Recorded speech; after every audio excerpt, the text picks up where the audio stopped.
Today, we're jumping into a story that's all about incredible hardship, unwavering faith, and ultimately, triumph. It's all built around this one powerful idea: the Lord was with Joseph. So, let's just get right to it with a question that I think we've all asked ourselves. Why do bad things happen when we are trying so hard to do what's right? It can feel confusing, frustrating, honestly, it can feel just plain unfair. Well, the scriptures actually offer us this incredible case study that looks this problem right in the eye. And that's where the life of Joseph, Jacob's son, comes in.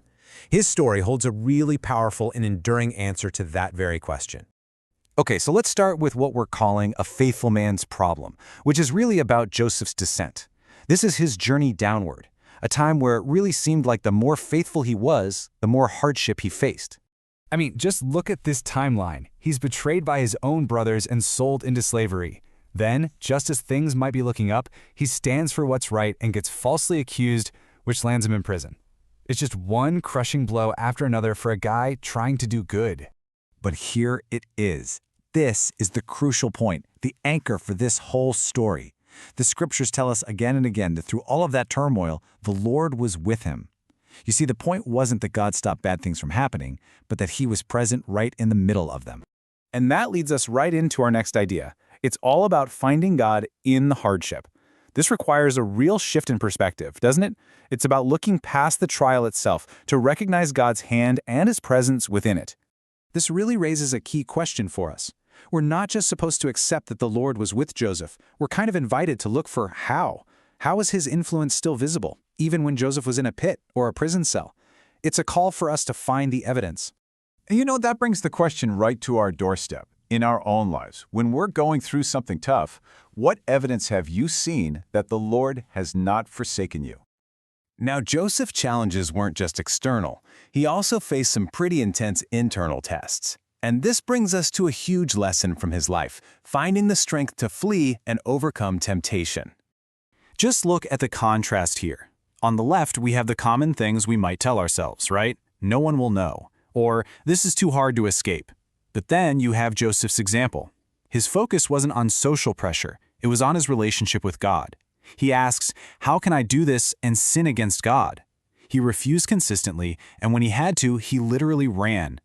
We can actually break his response down into a powerful three-step blueprint. First, his foundation was honoring God above all else.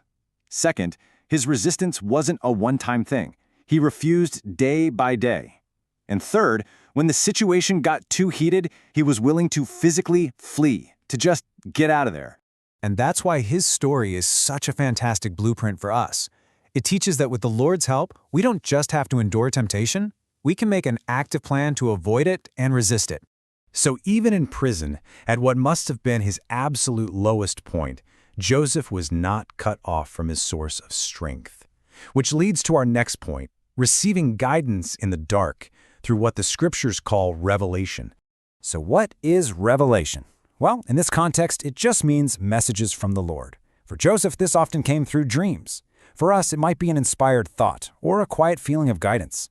The key lesson from Joseph is not only to seek it, but to always give God the credit when that insight comes.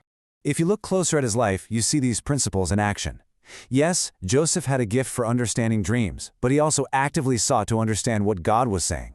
He always pointed back to God as the source. And because of that, his ability to receive revelation didn't just bless him, it saved an entire nation from famine. This brings all these different threads together into a really powerful idea for our own lives. It's about understanding your trials and your purpose. After the descent, there comes an ascent. And here is the core takeaway.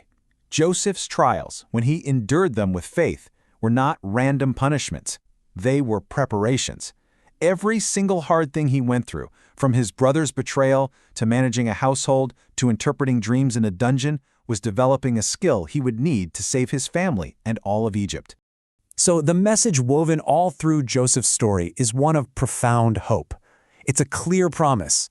God can help you when bad things happen.